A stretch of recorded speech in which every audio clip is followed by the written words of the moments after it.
Hey guys, Singing here, bringing you another Dragon Ball Z Dokkan Battle video. And so, some of you might know, some of you might not. Obviously, I don't know, you guys obviously follow Dokkan. I don't know how much you pay attention to what Legends does. I know some of you guys have told me before that you don't use Twitter, so you probably don't see the way the communities interact with each other. But as part of Legends' ongoing anniversary, they have done what a lot of Dokkan fans wish they would do, and that is return to the well of Dragon Ball Super Hero once again.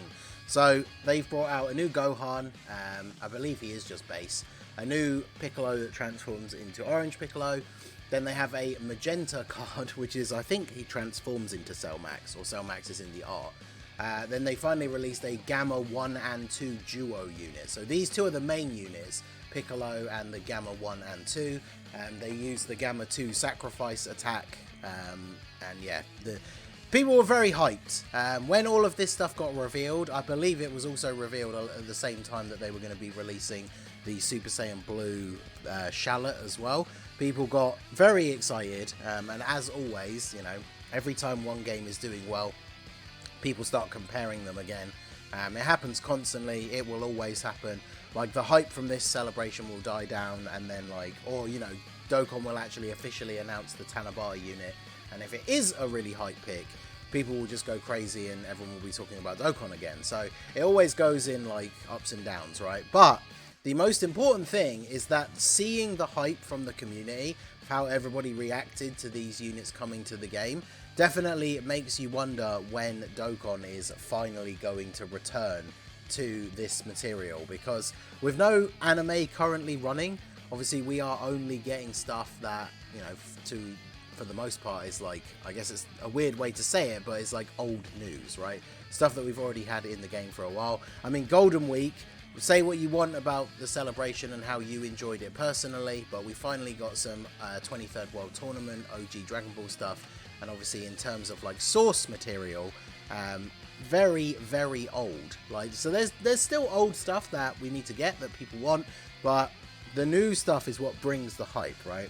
I think one of the most hype times in the game for like the JP community was when the Ultra Instinct debut episode happened in the anime, and then like the next day in UI Goku dropped on JP. So new stuff will always bring hype. A lot of people are saying that the Tanabata really needs to be hype to kind of recover from some of the weird choices that they've made lately with certain units and, you know, things like that. So I wanted to look at the possibility of a superhero themed Tanabata celebration.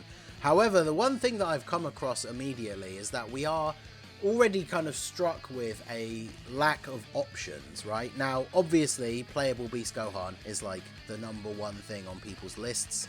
A playable Orange Piccolo that isn't just a giant form would obviously be really cool as well. Now, there's obviously nothing to say that that can't happen, but the Tanabata Festival for the last like 5 years in a row has been a joined forces unit. And then before that it was the Tech Full Power Super Saiyan 4 Goku. So every year since then they have done a joined forces LR. We had units like the physical Blue Kaioken Goku and Blue Evolution Vegeta. Obviously we've got the Tech Goku and Vegeta that fuse into Gogeta. Vegeta and Trunks were the most recent one. So Dokkan always changes stuff, right? I'm somebody, you guys will see me all the time. I say it in videos, I say it on Twitter. We can't really ever say that Dokkan will always do something a specific way, because that's the way they've done it before. Because over the years they've made a lot of significant changes. Like, you never used to be able to run same name units. So when people were talking about like, who do you want to see coming out for this celebration, that was always a thing. People be like, oh, I don't want to see, like, you know, this particular Goku because he shares the same name as this one, and then we can't run him. And then obviously they eventually changed that. So, you know, just because they've done a joined forces unit for the last couple of years doesn't mean they can't not do that. But it plays into one of two things. The first one is that it doesn't really leave them with a ton of options. But the second one is, one of those options is the obvious and perfect choice of releasing a Gamma 1 and 2 unit that has an active skill or standby that uses the Gamma 2 sacrifice attack. It could be like a standby where it goes into just Gamma 1 and you build up the charges, and then it, you know, drops into the Gamma 2 attack. And then you would assume after the attack is done, the card would then change into just Gamma 1. So I'm not sure how standbys work, because after you've used the standby, the card goes back to normal. So I would assume it would have to be an active skill, where you just get the attack animation and then the card changes into just being Gamma 1. I think with the way Dokkan works, it would have to be an active skill rather than a standby.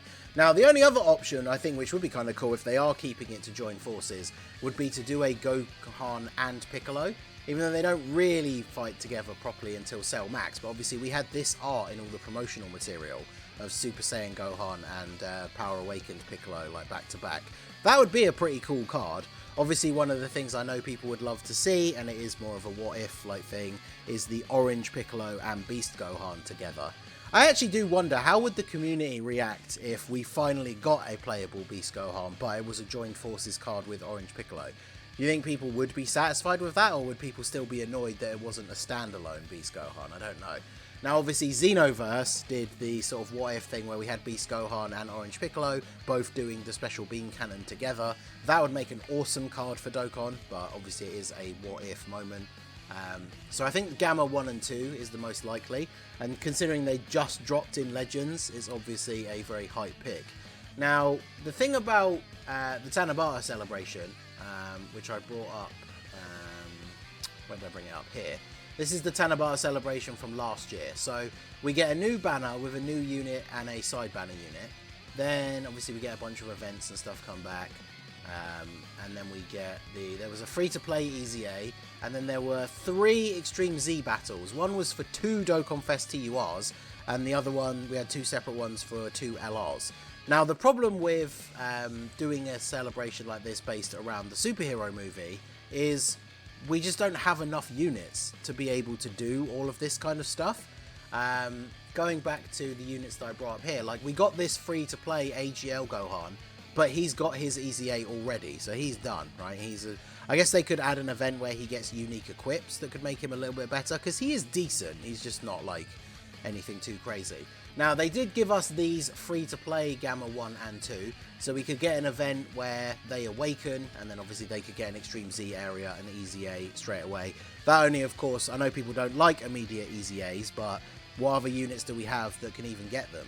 And of course, that just creates the problem for the future, where the next time they go back to superhero, there's no units left that need EZAs. Because you got to remember, the actual superhero units themselves, including like the actual Dokkan Fest Gammas, these guys are like less than a year old.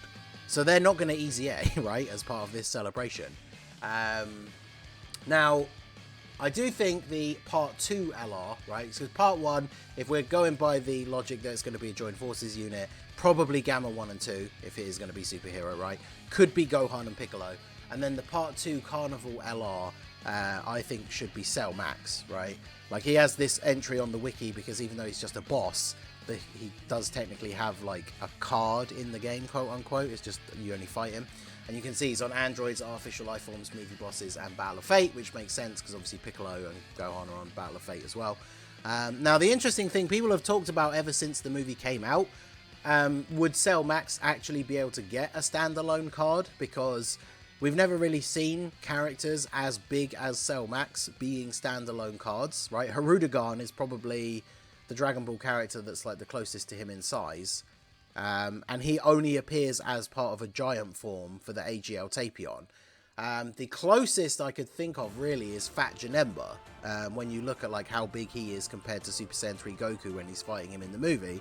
But that comparison is still nowhere near how big Cell Max is. So I do think it would be a first for them to make a character this big as a standalone card, but I don't see any reason why they can't do it, right? Like, we have the giant forms, you see like the giant sprite in the bottom left corner the same way you do with the normal character sprite, so I don't really see why they couldn't do that if they wanted to. And I think Cell Max, I know a lot of people don't like his quote-unquote character because he is just like a raging kaiju monster, but I think that is pretty cool. I think he should get a card, especially as like the main boss of the movie. I've said this before, all the main bosses of any of the movies are deserving of Dokkan Fests or LRs, right? So I think he would be pretty cool. He has a lot of attacks.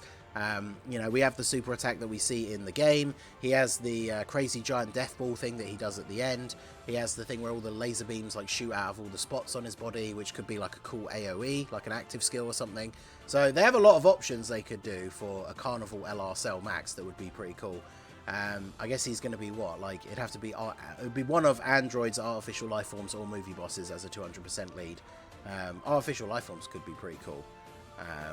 But the thing is with him is they're kind of limited to doing just a Cell Max, because we already talked about how on Legends, right, they incorporated Magenta, but with the way Dokkan does their categories, if the card was a Magenta, even if he immediately transformed on turn 1 into Cell Max, that means he wouldn't be on androids or artificial life forms, because Magenta himself isn't one of those things, right? So that would make it really awkward. So like the way Dokkan does their categories, unless they decide to change it to be like Legends, where the characters just get all the categories of all the characters that are involved in the card, then they kind of have to just do standalone Cell Max, right? So yeah, I think those would be cool picks for the actual cards, but then when it comes to the EZAs, like what do they do, right? We've got 2 Gamma free-to-play units, and that's about it. So the only other thing I could think of that they could really do with this is to just kind of merge the celebration a little bit into being movies related, because then if we take a look at like movie heroes, we could obviously try and find some characters from here. In terms of Dokkan Fest exclusives that need EZAs, I don't know if there are any that are like old enough that could benefit from getting one this early. Like imagine if they just gave the Resurrection of F Blues an EZA. They're like a year old, but I mean, I don't think anyone would complain considering how not great they are. But the ones I thought of, you have this Gohan. He's only what? He's not even 3 full years old at this point. He's like 2.5 years old, but he does kind of fit the theme. He's a movie hero. He's a Gohan who finished off the boss of the movie, so kind of fits the theme of superhero like a little bit, I guess. And this guy definitely could use an EZA. I think that would be pretty cool.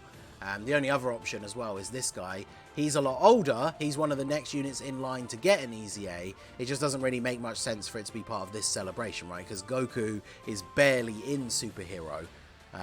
But, I mean, getting this EZA, especially if it was good, would be pretty cool. But, I mean, he's not even on, you know, superheroes, right? Because he's from a completely different movie. In terms of the side banner unit as well, that was something I really struggled to think of. Like, could we get, like, a Goku or Vegeta, or, like, Goku, Vegeta, and Broly, like, from the Beerus planet? Would be kind of interesting, but they don't really do a lot in the movie as well, so who would a good side banner unit be? I guess you could do, since we have seen, like, you know, Dr. Mew and Dr. Gero recently with the Super 17s, I guess you could do Dr. Hedo as a support unit, like side banner card, if it was going to be Gamma 1 and 2. His super attack could be sending out the little robot bee to sting the enemy. That'd be pretty funny. Could give him the Devilman effect, where he has, like, the 1% chance to kill, because the bee has the, like, lethal poison thing. That'd be kind of funny. But yeah, let me know what you guys think. Like, superhero obviously still is the big hype generator for Dragon Ball because it is the newest thing. It's just with the way a TANABATA celebration is usually structured, I don't know how they would fit the content into that kind of theme. So let me know what you guys think down below. What would you like to see if superhero was the theme for the TANABATA celebration? Let me know all your thoughts down below in the comment section. So that is going to be it for the video, guys. This has been the Masked Ningen. Smash that like button, subscribe to the channel if you are new. Check out the links down below for the Discord and the merch store, and I will see you all again soon. Have a good one.